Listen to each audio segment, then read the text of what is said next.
നമസ്കാരം, എല്ലാവർക്കും രശ്മി റെസിപ്പീസിലേക്ക് സ്വാഗതം. ഇന്ന് നമുക്ക് നല്ലൊരു സാമ്പാർ എങ്ങനെയാണ് തയ്യാറാക്കുന്നതെന്ന് നോക്കാം. അതിനായിട്ട് ആദ്യം പരിപ്പൊന്ന് കുക്കറിൽ വേവിച്ചെടുക്കാം. ഞാനിവിടെ അരക്കപ്പ് തുവരപ്പരിപ്പ്, അതായത് സാമ്പാർ പരിപ്പൊന്ന് കഴുകി വൃത്തിയാക്കിയിട്ട് ഒരു കുക്കറിലേക്ക് ഇട്ട് കൊടുക്കുകയാണ്. ഇതിലേക്ക് 1/4 ടീസ്പൂൺ മഞ്ഞൾപ്പൊടിയും ഒരു പച്ചമുളക് നെടുകെ കീറിയതും കുറച്ച് വെളിച്ചെണ്ണ ഒഴിച്ചിട്ട് 1 ടീസ്പൂണൊക്കെ മതിയാകുക വെളിച്ചെണ്ണയും, പിന്നെ 2.5 കപ്പ് വെള്ളം ഒഴിച്ചിട്ട് കുക്കർ അടച്ച് ലോ ഫ്ലെയിമിൽ വെച്ചിട്ട് പരിപ്പ് ഒരു വിസിൽ വരുന്നത് വരെ ഒന്ന് വേവിച്ചെടുക്കാം. കുക്കറിലായതുകൊണ്ട് കറിവേപ്പില ഇട്ട് കൊടുക്കുന്നില്ല. ഇനി അതല്ല സാധാരണ പാത്രത്തിൽ വെച്ചിട്ടാണ് പരിപ്പ് വേവിക്കുന്നതെങ്കിൽ ഒരു തണ്ട് കറിവേപ്പിലയും കൂടെ ചേർത്ത് കൊടുക്കാം. പരിപ്പ് ഒരടുപ്പിലേക്ക് വെച്ചിട്ട് വെന്ത് വരുമ്പോഴേക്കും വേറൊരു കുക്കറിൽ നമുക്ക് കഷ്ണങ്ങളൊന്ന് വേവാനായിട്ട് വെക്കാം. ഞാനിവിടെ കുറച്ച് കഷ്ണങ്ങൾ എടുത്തിട്ടുണ്ട്. എല്ലാ കഷ്ണങ്ങളും കൂടെ കൂടിയിട്ട് ഒരു 500 ഗ്രാമിൻ്റെ എടുത്തിട്ടുണ്ട്. ഒരു ചെറിയ കഷ്ണം ചേന, ഒരു ഉരുളക്കിഴങ്ങിൻ്റെ പകുതി, ഒരു ചെറിയ കഷ്ണം കുമ്പളങ്ങ അല്ലെങ്കിൽ വെള്ളരിക്ക ആയാലും മതി, പിന്നെ 2-3 ചെറിയുള്ളി ഒന്ന് നടുകെ മുറിച്ചത്, ചെറുള്ളിക്ക് പകരം സവോള ആയാലും മതി, പിന്നെ 4-5 ചെറിയ അവരക്കായ എടുത്തിട്ടുണ്ട്. അവരക്കായ അല്ലെങ്കിൽ അതിന് പകരമായിട്ട് ബീൻസോ അതല്ലെങ്കിൽ പയറോ മതിയാകും. പിന്നെ ഒരു ചെറിയ കഷ്ണം മത്തങ്ങ എടുക്കാം. പിന്നെ ഒരു ചെറിയ കത്രിക എടുത്തിട്ടുണ്ട്, ഒരു ചെറിയ കഷ്ണം ക്യാരറ്റും, പിന്നെ ഒരു പച്ചമുളക് നെടുകെ കീറിയത് എടുത്തിട്ടുണ്ട്.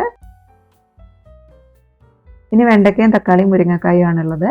ഇതിൽ മുരിങ്ങക്കായ നമുക്ക് ഇപ്പോൾ ഇട്ട് കൊടുക്കാം, വെണ്ടയ്ക്കയും തക്കാളിയും പിന്നെ ചേർത്ത് കൊടുക്കാം. ഇതിലേക്ക് 1/2 ടീസ്പൂൺ മഞ്ഞൾപ്പൊടിയും 2 ടീസ്പൂൺ ഉപ്പും 3 കപ്പ് വെള്ളം ഒഴിച്ചിട്ടൊന്ന് വേവാനായിട്ട് വെക്കാം. ഫുൾ ഫ്ലെയിമിൽ ഒരു വിസിലടിച്ചാൽ മതിയാകും. പരിപ്പും കഷ്ണങ്ങളും വെന്ത് വരുമ്പോഴേക്കും തേങ്ങ ഒന്ന് വറുത്തെടുക്കാം. കുറച്ച് തേങ്ങ വറുത്തരച്ചിട്ടുള്ള സാമ്പാറാണ് ഉണ്ടാക്കുന്നത്. അതിനായിട്ട് ആദ്യം ഒരു 2 ടേബിൾ സ്പൂൺ വെളിച്ചെണ്ണ ഒഴിച്ചു കൊടുത്തിട്ട് ഇതിലേക്ക് ഈ ഒരു വലുപ്പത്തിലുള്ള കട്ടിക്കായ ഒന്ന് വറുത്ത് മാറ്റി വെക്കാം. ഈ ഒരു കായം നമുക്ക് തേങ്ങേൻ്റെ കൂടെ വേണമെങ്കിൽ അരയ്ക്കാം, അതല്ലെങ്കിൽ നേരത്തെ കഷ്ണം വേവിച്ചതിൻ്റെ കൂടത്തിലേക്ക് ഇതുപോലെ വറക്കേണ്ട ആവശ്യമൊന്നുമില്ല, അതേപോലെ തന്നെ ഇട്ട് കൊടുത്താലും മതി. ഇനി ഈ എണ്ണയിലേക്ക് തന്നെ 2 ടേബിൾ സ്പൂൺ മുഴുവൻ മല്ലി ആദ്യം ഇട്ട് കൊടുക്കാം. ഇതൊന്ന് മൂത്ത് വരുന്ന സമയത്ത് ഇതിലേക്ക് മുളക് ഇട്ട് കൊടുക്കാം. സാധാരണ എരിവുള്ള മുളക് 6 ഇട്ട് കൊടുക്കുന്നുണ്ട്. മുളകിൻ്റെ എണ്ണം നമ്മുടെ എരിവിനനുസരിച്ച് കൂട്ടി കൊടുക്കാം. ഇത്രയും മുളക് പാകത്തിനുള്ളൊരു എരിവായിരിക്കും. മല്ലിമുളക് ഒന്ന് കോരി മാറ്റിയിട്ട് ഇതേ എണ്ണയിലേക്ക് തന്നെ തേങ്ങ ചേർത്ത് കൊടുക്കാം. ഞാനിവിടെ 1/2 കപ്പ് ചിരകിയ തേങ്ങയാണ് ചേർക്കുന്നത്.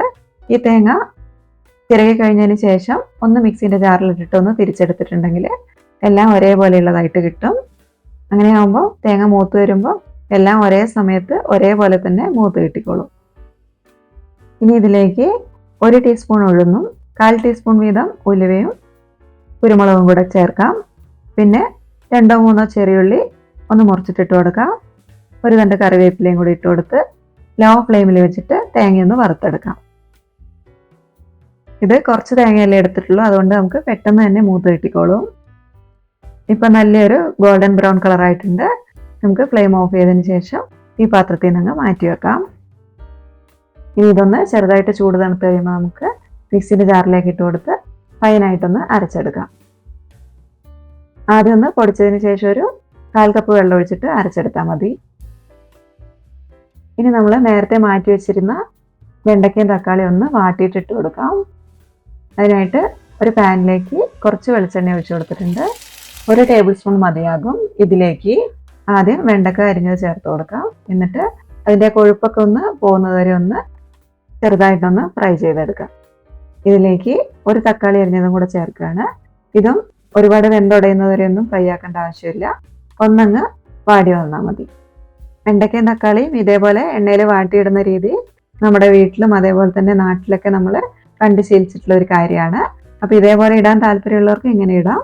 അതല്ലെങ്കിൽ കഷ്ണങ്ങൾ വെന്ത് കഴിഞ്ഞതിന് ശേഷം പുളിവെള്ളം ഒഴിച്ച് കഴിഞ്ഞിട്ട് വെണ്ടയ്ക്കയും തക്കാളിയും വാട്ടുമൊന്നും വേണ്ട, അരിഞ്ഞതിന് ശേഷം ചേർത്ത് കൊടുത്താൽ മതി. കഷ്ണങ്ങൾ വേവാൻ വെച്ചിട്ടിപ്പോൾ ഒരു വിസിൽ വന്നിട്ടുണ്ട്. കുക്കറിൻ്റെ പ്രഷർ മുഴുവനായിട്ടും പോകാനായിട്ട് വെയിറ്റ് ചെയ്യേണ്ട. കുറച്ച് പ്രഷർ നമുക്ക് കൈകൊണ്ട് ഇതേപോലെ ഒന്ന് കളഞ്ഞെടുക്കാം. എന്നാൽ മാത്രമേ മുരിങ്ങക്കായൊക്കെ മുഴുവനായിട്ട് ഉടഞ്ഞു പോകാതെ നമുക്ക് കിട്ടുള്ളൂ. ഇപ്പം മുരിങ്ങക്കായൊക്കെ നന്നായിട്ട് വെന്തിട്ടുണ്ട്, എന്നാൽ ഉടഞ്ഞു പോയിട്ടില്ല. അതേപോലെ ഏറ്റവും വേവുള്ള ചേന നന്നായിട്ട് വെന്തിട്ടുമുണ്ട്. അതേപോലെ തന്നെ പരിപ്പ് കൂടെ നന്നായിട്ട് വെന്ത് വന്നിട്ടുണ്ട്. പരിപ്പ് വെന്തിട്ടില്ലെങ്കിൽ വീണ്ടും അടച്ചു വെച്ചിട്ട് ഒന്നും കൂടി ഒന്ന് വേവിച്ചെടുത്താൽ മതി. ഇനി നമ്മൾ റെഡിയാക്കി വെച്ചിരിക്കുന്ന എല്ലാം കൂടെ ഒരു മിക്സിംഗ് ആണ്. വെന്ത് വന്നിരിക്കുന്ന കഷ്ണത്തിലേക്ക് വേവിച്ച് വെച്ചിരിക്കുന്ന പരിപ്പ് ആദ്യം ചേർത്ത് കൊടുക്കുക. അതേപോലെ തന്നെ വെണ്ടയ്ക്കയും തക്കാളിയും കൂടെ ചേർത്ത് കൊടുക്കുക. ഇതിലേക്ക് ഒരു നെല്ലിക്ക വലുപ്പത്തിലുള്ള വാളംപുളി 1 കപ്പ് ചൂടുവെള്ളത്തിലൊന്ന് കുതിരാനായിട്ട് വെച്ചിട്ടുണ്ടായിരുന്നു. അത് പിഴിഞ്ഞിട്ട് ആ പുളിവെള്ളം കൂടെ ചേർത്ത് കൊടുക്കുകയാണ്. എന്നിട്ട് എല്ലാം കൂടെ നന്നായിട്ടൊന്ന് ഇളക്കി വെച്ചിട്ട് തിളയ്ക്കാനായിട്ട് വെക്കാം. പുളിവെള്ളം ഒഴിച്ചതിന് ശേഷം 5 മിനിറ്റ് നന്നായിട്ടൊന്ന് തിളപ്പിച്ചെടുക്കണം. അത് കഴിഞ്ഞിട്ട് ഇതിലേക്ക് നേരത്തെ വറുത്ത് വെച്ചിരിക്കുന്ന തേങ്ങ അരച്ചതും കൂടെ ചേർത്ത് കൊടുക്കാം. എന്നിട്ട് ഒന്നും കൂടി ഒന്ന് തിളപ്പിച്ചെടുക്കാം. ജാറിലേക്ക് 1 കപ്പ് വെള്ളം ഒഴിച്ചിട്ട് അതും കൂടെ ഇതിലേക്ക് ഒന്ന് ചേർത്ത് കൊടുക്കുന്നുണ്ട്. നല്ലോണം ചാറുള്ള സാമ്പാറാണ് വേണ്ടതെങ്കിൽ ഈ ഒരു സമയത്ത് വെള്ളം ചേർത്തിട്ട് അതൊന്ന് അഡ്ജസ്റ്റ് ചെയ്തെടുക്കണം. ഞാനിപ്പോൾ ഇത്രയും വെള്ളം ചേർത്തിട്ട് തന്നെ പാകത്തിന് ലൂസുള്ളൊരു കറിയാണ് കിട്ടിയിട്ടുള്ളത്. ഇതൊന്ന് തിളപ്പിച്ചെടുക്കാം. അതിൻ്റെ കൂടെ തന്നെ ഉപ്പ് നോക്കിയിട്ട് പാകത്തിനുള്ള ഉപ്പും കൂടെ ചേർത്ത് കൊടുക്കാം. ഞാൻ 1 ടീസ്പൂൺ ഉപ്പും കൂടെ ചേർത്ത് കൊടുക്കുന്നുണ്ട്. അപ്പോൾ ഇത്രയും നമ്മൾ തിളപ്പിച്ചിട്ടും മുരിങ്ങക്കായൊന്നും ഇതേവരെയും വെന്തുടഞ്ഞു പോയിട്ടില്ല. കഷ്ണങ്ങൾ വേവിച്ചെടുത്ത സമയത്ത് മുഴുവൻ പ്രഷറും പോകുന്നത് വരെ കാത്തു നിൽക്കാതെ കുറച്ച് പ്രഷർ നമ്മൾ കളഞ്ഞെടുത്തത് കൊണ്ടാണ് മുരിങ്ങക്കായൊന്നും ഇതേപോലെ വെന്തുടഞ്ഞു പോകാതെ നമുക്ക് കിട്ടിയിട്ടുള്ളത്. ഇനി ഇതൊന്ന് കടുക് വറുത്തിടണം. അതിനായിട്ട് 2 ടേബിൾ സ്പൂൺ വെളിച്ചെണ്ണ ഒഴിച്ചു കൊടുത്തിട്ടുണ്ട്. ഇതിലേക്ക് 1/4 ടീസ്പൂൺ ഉലുവയും 1/2 ടീസ്പൂൺ കടുകും ചേർത്ത് കൊടുക്കാം.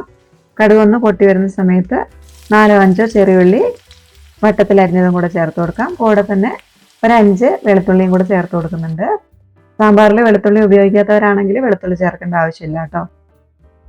പക്ഷേ കുറച്ച് വെളുത്തുള്ളിയും കൂടെ ചേർത്തിട്ടുണ്ടെങ്കിൽ സാമ്പാറിന് ആ വെളുത്തുള്ളിൻ്റെ ഒരു നല്ല ഫ്ലേവറും കൂടെ കിട്ടിക്കോളും. ഇനി ഇതിലേക്ക് 2 വറ്റൽമുളക് മുറിച്ചതും 1 തണ്ട് കറിവേപ്പിലയും കൂടെ ചേർത്ത് കൊടുക്കാം. എന്നിട്ട് ഉള്ളി നന്നായിട്ട് ഗോൾഡൻ കളർ ആവുന്നവരെ ഒന്ന് വഴറ്റിയെടുക്കാം. ഉള്ളിയൊക്കെ എല്ലാം നന്നായിട്ട് മൊരിഞ്ഞ് നല്ലൊരു ഗോൾഡൻ കളർ ആയിട്ടുണ്ട്. ഈ ഒരു സമയത്ത് നമുക്കിതിലേക്ക് 2 ടേബിൾ സ്പൂൺ സാമ്പാർ പൊടിയും കൂടെ ചേർത്ത് കൊടുക്കാം. ഇനി ഫ്ലെയിം ഓഫ് ആക്കിയിട്ട് പൊടിയൊന്ന് എണ്ണയിലൊന്ന് മിക്സ് ചെയ്തെടുക്കാം. എന്നിട്ട് നമ്മൾ റെഡിയാക്കി വെച്ചിരിക്കുന്ന സാമ്പാറിലേക്ക് ഇട്ട് കൊടുക്കാം.